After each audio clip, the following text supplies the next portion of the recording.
tempo passa, mas alguns valores com ele permanecem. A ética, a justiça e o respeito pelas pessoas. Foi com esses pilares que o escritório Pelizari Lopes começou, há 80 anos, com meu pai, Dr. Xenofonte de Freitas Lopes. São 80 anos, mas nos parece que é uma única linha do tempo, porque os valores continuam os mesmos.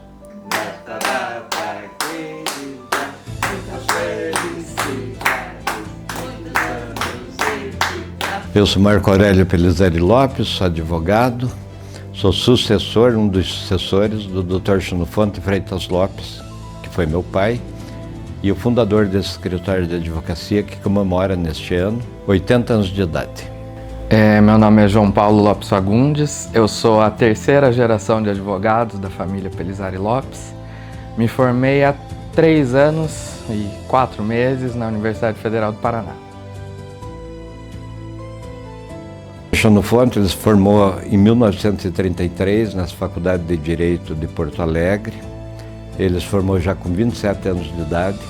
Até onde eu sei, pelas histórias que ele mesmo contava, ele era analfabeto, foi a minha avó que alfabetizou ele. Ele era filho de fazendeiros em Caçapava do Sul, uma das cidades mais antigas do Rio Grande do Sul.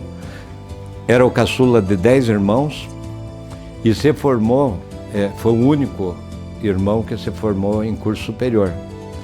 E depois que ele se formou, ele foi repórter da Voz do Brasil durante 4 anos, morou em Belo Horizonte, morou no Rio de Janeiro, morou no Recife, morou no Uruguai. Na década de 40, em 43, especialmente quando criou o Território Federal do Iguaçu, ele resolveu procurar um novo local para exercer a atividade de advogado. Anteriormente ainda tinha sido advogado no Rio Grande do Sul, inscrito na OAB de lá, sob o número 839, e tinha sido também promotor de justiça no Rio Grande do Sul. Entre os anos 43 e 44, ele encerrou a carreira dele de advogado, passou os processos que tinha no Rio Grande do Sul para outros colegas e veio de mala e cuia, com uma bombacha rota, trouxe os livros, trouxe o anel de advogado, trouxe a máquina de escrever, as canetas, os lápis, enfim, toda a parafernália, e veio morar sozinho. Ele era solteiro, num hotel, um hotel que chamava-se Hotel Santana, que foi um dos primeiros hotéis de Laranjeiras do Sul. Aqui ele conheceu minha mãe, em 1953 se casou, teve 5 filhos, né? E desses 5, 2 são advogados, que é a Nêmora e eu. No que ele casou, o escritório foi feito ao lado da casa. Então nós, já crianças, nós estávamos no escritório, ali naquele trajeto, escritório, casa, escritório, que era questão de passos. 30, 40 passos nós estávamos no escritório. Então a gente via os clientes chegar naquela época a cavalo, de charrete, de carroça, a pé, raramente um ou outro de carro. Ouvíamos as conversas entre ele e os clientes, as orientações que ele dava. Aí, quando eu fiz lá na faixa dos meus 12 anos de idade, eu era secretário da secretária. Então eu ajudava a secretária a trazer papel para o fórum, levar papel. Tinha uma bicicleta, uma Monarch barra forte, de ferro, entregava documento, buscava documentos, enfim, fazia o que ele determinava. Aí eu fiz um curso de datilografia e ele começou a deixar que eu preenchesse procurações, que eu fizesse pouquíssimas petições, alguns requerimentos, algumas coisas, e ali que foi despertando então o interesse pela advocacia. Muitas vezes eu via ele sair para júri com a beca surrada na mão e chegava no final da tarde, ele dizia: ganhamos por 4-3, perdemos por 5-2, e a gente acompanhava todas essas histórias bonitas do tempo dele enquanto criança. Como pessoa, eu me lembro dele de um homem até certo ponto sisudo, mas com umas boas tiradas de conversas, de brincadeiras, e uma pessoa muito correta nos negócios, na profissão, um advogado respeitado, uma pessoa bem quista pela sociedade e que até hoje ainda é lembrado.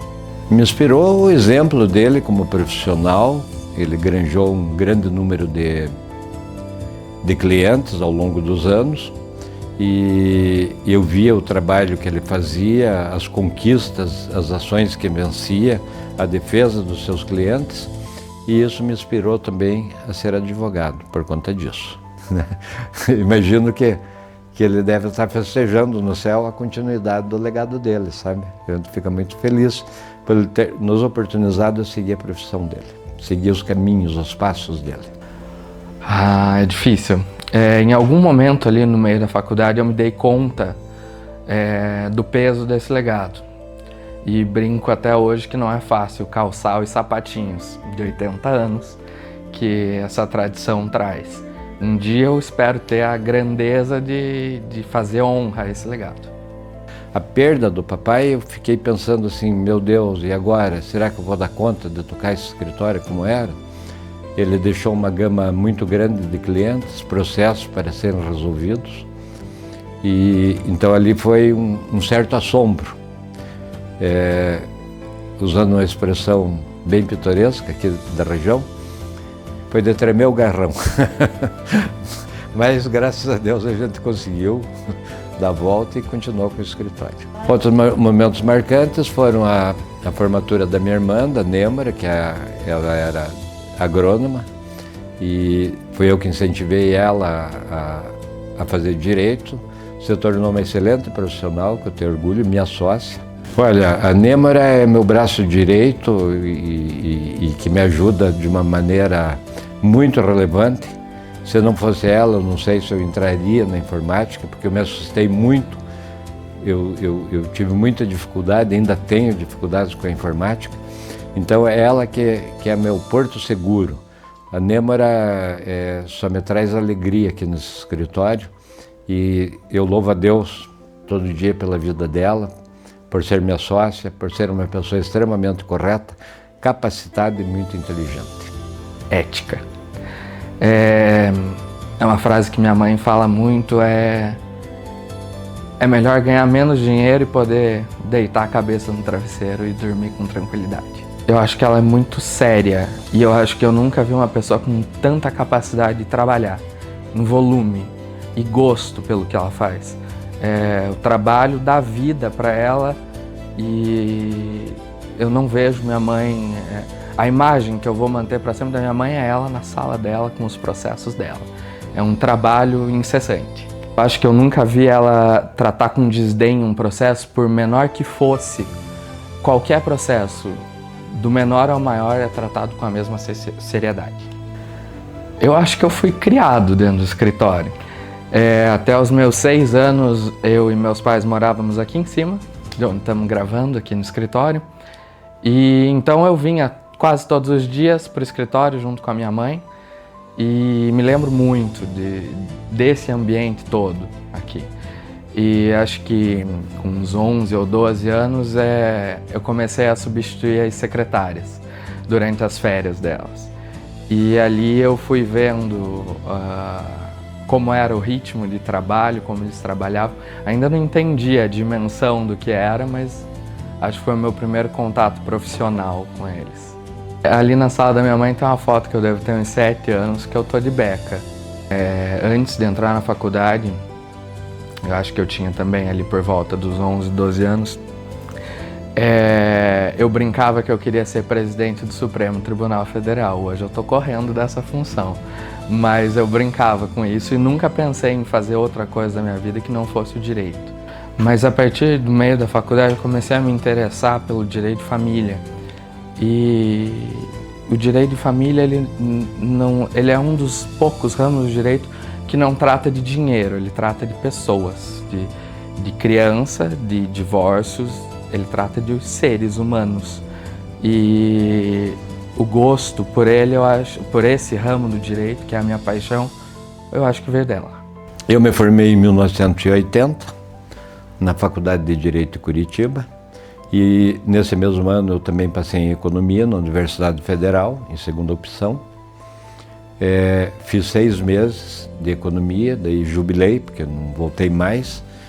E não era o que eu queria mesmo, eu queria Direito.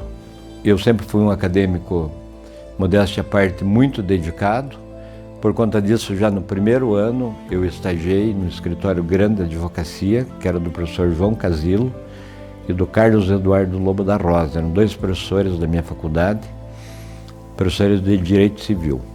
Após isso, eu fiz um concurso para a Justiça Federal, também foi aprovado, trabalhei um tanto na Justiça Federal. Então, vi a Justiça do outro lado do balcão e, finalmente, no último ano de Direito, eu fazia o trajeto Curitiba-Laranjeiras, Laranjeiras a Curitiba, praticamente todos os finais de semana. Aqui eu ajudava nos sábados e domingos o pai a montar algumas ações, a fazer alegações finais, enfim, eu quase que estava advogando.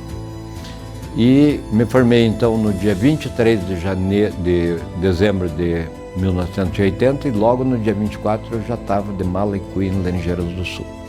Quando eu cheguei aqui, na primeira semana, ele elaborou um contrato me doando 50% do escritório de advocacia, né? E então me tornei sócio do papai até a morte dele. Depois, com a morte dele, o escritório acabou ficando para mim e, na sequência, com a formatura da Nêmara, se tornou minha sócia. Eu tive a oportunidade de ficar em Curitiba naquela época, mas foi uma bênção divina eu ter vindo, aprendi muito, muito, muito com ele. Então, ele dizia assim, alguns dos ensinamentos, mas um que serve para tudo na vida é o que não tem... O que não tem remédio, remediado está. Então, quando você perdia uma ação judicial, que não tinha mais recurso, não tinha mais o que fazer, a tônica era essa. O que não tem remédio, remediado está. E isso serve absolutamente para tudo na vida. Isso eu nunca mais vou esquecer. Eu acho que a tradição que foi criada aqui é muito bonita. Hoje eu escolhi não advogar. Me dói um pouco essa escolha, mas eu queria manter essa tradição. E os valores aqui, a qualidade profissional, sabe? O poder discutir um caso a fundo e estudar. Esses livros não são decorativos, eles são usados. É muito estudo aqui. O tempo nos ensina que o verdadeiro legado não é aquilo que nós deixamos nas paredes, que não deixamos nas prateleiras, mas o legado que deixamos nas pessoas. O mundo muda, mas alguns valores que foram passados desde o meu avô são imutáveis e ficam para sempre.